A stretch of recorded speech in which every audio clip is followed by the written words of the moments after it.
Kurt, you have covered Donald Trump. You have known this man for years and years as a New York businessman, as a president, now president again. We're 1 month in. Where do you think we're headed? And is this what you expected? It's worse than I expected.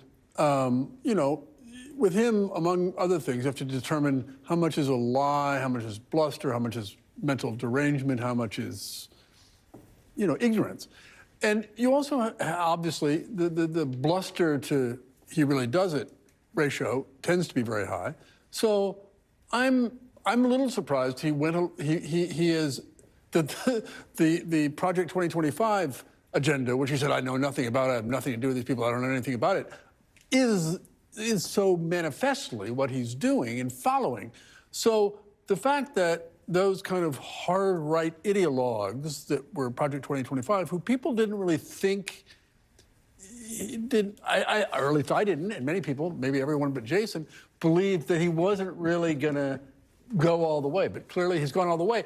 And I think that the Steve Bannon famous 2019 quote, which about flooding the zone with and burning it all down crap, is what this is, you know, to an extreme, and has been very successful politically, media-wise, for this first month, for all the reasons you said earlier about people will get polls, people will hear from voters. We'll see how far that goes, and we'll see how many of these things actually get done and how much of a bulwark our judicial system, legal system is, which is, you know, pretty much until at least the midterms, all we got to hope for. You are not surprised. We talked a lot about Project 2025 last year, and people laughed at us. I was on Bill Maher. He made fun of me. He said, that's just a Democratic talking point. But alas, here we are. That's Bill. I will say this. It was really obvious that this is what he was going to do. And Stephanie, as somebody who spends part of my year in the D.C. metropolitan area, right, I'm around government employees all the time. I'm around the federal government. It's one of the largest employers in the region. And everybody was paying attention to this. And everybody knew how dangerous it was going to be. And it's not just what's happening with planes. It's not just farmers who are going to lose the opportunity to sell their goods to Bulgaria and stuff like that. It is small town people around the country in rural areas where the federal government is the best job you can get. That is the large negative impact. But I will say this. A lot of the people who are at these town halls and were very upset about this, I think a lot of people who voted for Trump, and I'm being as kind about this as possible, uncharacteristically kind. I think a lot of people who voted for Trump wanted to vote for him to get at other people who they didn't like, people who they thought weren't living the right way, weren't following the American dream, who were taking advantage of the system. But you forget that you're always somebody else, right? If you voted for Trump because you're like, he's going to get rid of those people, well, you know what? You're those people for somebody. And that's what's happening right now. People are finding out that as much as they may have disliked someone who they think was abusing the system in inner city Detroit, the fact that they were long-term employees of the federal government made them an enemy of people like Elon Musk. And that's what they're experiencing. All right, we'll talk about the images we saw today, because Kash Patel, a huge critic of the FBI, was sworn in as the Bureau's director. We saw ex-Proud Boys leader Enrico Tarrio and Oath Keepers leader Stuart Rhodes on Capitol Hill announcing that they're filing a lawsuit against the Department of Justice for January 6th. What does that say of this moment we're in fact, one of them, I think Tarrio, was arrested for an alleged assault of a counter-protester. Yeah, for smacking somebody who supposedly had their phone. It shows the unmitigated incompetence of this entire administration. First off, you free a whole bunch of people who engaged in what I believe was a terrorist act on January 6th, okay? You freed a lot of those people, which empowers people like Enrique Tarrio, which empowers the Proud Boys to engage in these kinds of ridiculous campaigns and these ridiculous lawsuits. But then you've got Kash Patel, who is a conspiracy theorist in his own right, who Dick Durbin and several people mentioned that during the confirmation hearings, that this man is dangerous. And quite frankly, he will not be able to run an FBI to keep people safe from groups like the Proud Boys. But why do you think that's incompetence and not a specific decision? I think it's incompetence because eventually it's going to end up leaking on Republicans, because you're going to have people who are part of these Proud Boy organizations. You're going to have people who've been freed. It's already happened from January 6th, who threatened to kill FBI agents, who've wanted to go after them. That I don't think anybody in this administration was thinking about in advance. John Della Volpe, you talk to young voters, you study young voters. I know we're only 1 month in and they don't vote as a monolith, but 30-plus days, what have you learned? Yeah, so one step back, Stephanie. This is not a mandate that Donald Trump has. If 1 out of 100 individuals, flip their vote, change their mind in those 3 blue wall states, Kamala Harris is president today. 1 out of 100.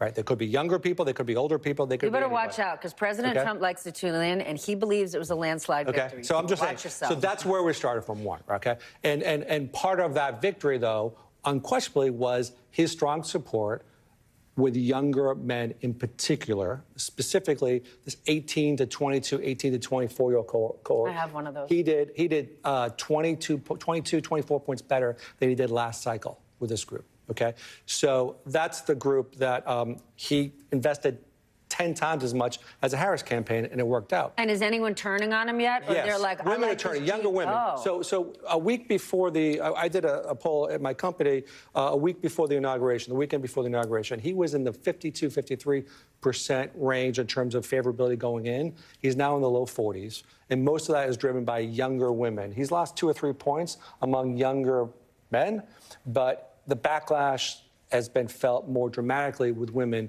at this stage, because I don't think anyone voted for this. I think most of the people who were those swing voters voted for inflation, for lower taxes, for the cost of goods. And I don't think that's what they're seeing, and that's where the backlash is likely to come from. John Allen, Donald Trump, I would say, has one guardrail, and it is the markets. Today was a really rough day. Dow's down, NASDAQ's down, S&P all lower than Inauguration Day. And Steve Cohen, one of the biggest investors in the market, owner of the Mets, in a very rare interview said these DOGE initiatives, these tariffs, are not good for the markets. He would not be surprised if we saw a big correction. Do you think this will have an impact on Donald Trump? The markets are one place he does not like to be offsides. Yeah, I don't think what we saw today is going to have a huge impact on him, but I do think that that is absolutely something he watches. Not only does he watch it, but the people who are around him watch the markets. They care about the markets. Elon Musk can lose tens of billions of dollars in an afternoon, or gain tens of billions of dollars in an afternoon, depending on market swings. So I absolutely think that's something that can affect him. But the other thing that, can significantly affect him is the sort of broader economy, right? He did promise that he was going to end inflation, on day 1, and we are not seeing an end to inflation.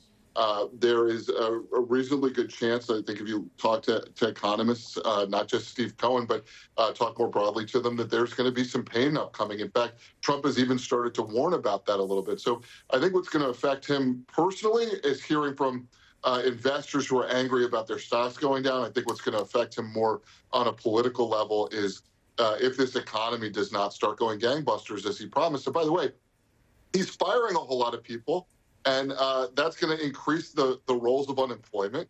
And as far as the DOGE savings go, when those people are paid unemployment insurance, it's going to net out less for DOGE than they're claiming that they're saving. So, we'll see how things go, but I think the economy is a real potential Achilles heel for President Trump. The economy was one of the biggest motivators for young people, right? They were saddled with student debt. They couldn't make ends meet. They couldn't move out of their parents' basement. We heard it over and over. How long of a grace period are they going to give Donald Trump? Well, we know young people have grown up in an era where they're used to having the answer at their fingertips. And that is not much of a rope, I think. And we saw a significant backlash in the first term. We saw record levels of participation among younger people in those midterms in 2018 and again in 2020. And we could be seeing the same thing again. But it takes 2 to tango, and the Democrats also need to come up with a message and a reason to vote for them. Kurt, you covered Donald Trump, I said it before, in his New York City days. What do you make of the Eric Adams situation? What do you make of Donald Trump stepping in and ending congestion pricing? The image of Trump as MAGA king. What comes to mind for you? Well, that his view, in his ignorance, one of the realms of his ignorance that I saw back in 2016-17 is his utter lack of knowledge about what a president is, does, how the government works. He thought it was king, essentially. So he's making it that way now. He's trying to, rid me of these fools or whatever. Yes, and he doesn't want to be put up with any of the guardrails that have always existed. That's what the Constitution is about. It's all about guardrails and making things difficult for, any president or any part of the government to have too much power. So that that he never got that, and now he's getting it. B, it's the show. It's the show. So what causes us and the world to pay attention is causing a trouble, causing a little chaos, having Elon do this, having Doge do that, freaking people out.